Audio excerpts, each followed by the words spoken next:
atau tadi pagi waktu Indonesia dengan kekuatan sekitar 8,7 skala Richter.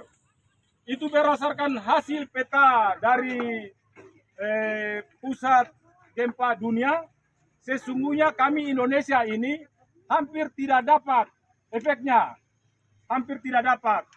Namun BMKG Pusat Republik Indonesia setelah dorang petakan, kita ada dapat imbasnya.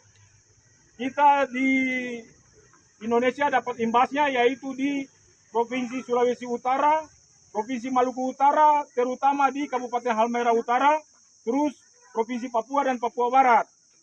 Kemudian untuk yang informasi awal yang Bapak Ibu harus tahu, bahwa jarak dari pusat gempa di Rusia itu sampai di Kabupaten Halmahera Utara sekitar 8.000 kilo.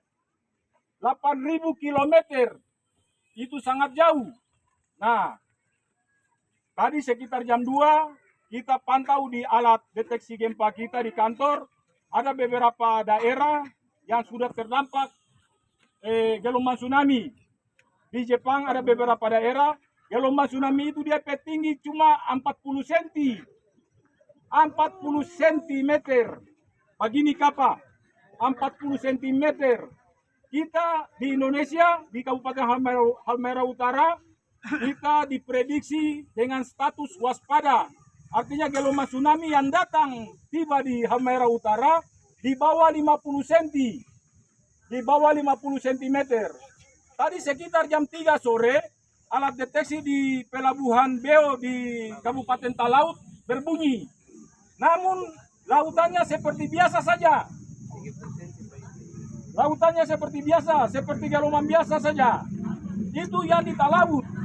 Kita menunggu sampai 4:30 lewat di pelabuhan Gorua karena ada alat deteksi juga di situ.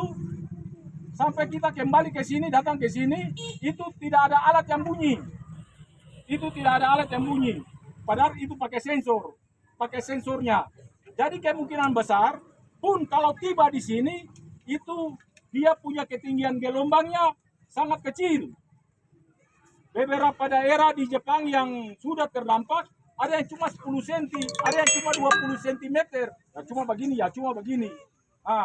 Makanya saya bilang, saya sudah himbau di para camat, para kepala desa, supaya informasi ke warga, supaya warga jangan panik, jangan lari ke singgah rumah.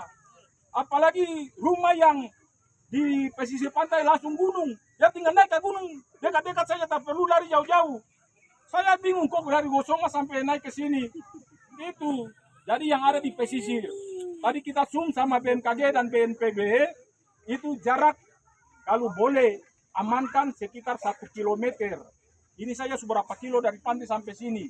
Ini pun sudah tinggi. Sekarang posisi sudah jam 5 lewat. Sudah jam 5 lewat. Kita ikhtiar saja. Kita ikhtiar karena sekitar 2 jam yang lalu itu sudah di Talaut. Alarmnya berbunyi. Tapi sampai sekarang kita punya tidak berbunyi.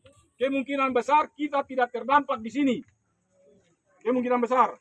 Tadi informasi dari teman-teman di pesisir Loloda Kepulauan tidak ada apa-apa. Orang mengalir seperti biasa, orang buang jaring seperti biasa di Loloda Kepulauan. Apalagi kalau kita di sini, kan kita mati, baku tabrak lari, baku tabrak sendiri. Jadi saya mau bilang, sebentar jam 8 malam ada Zoom lagi dengan BMKG dan BNPB Pusat. Di situ baru dapat informasi bahwa status ini sudah dicabut.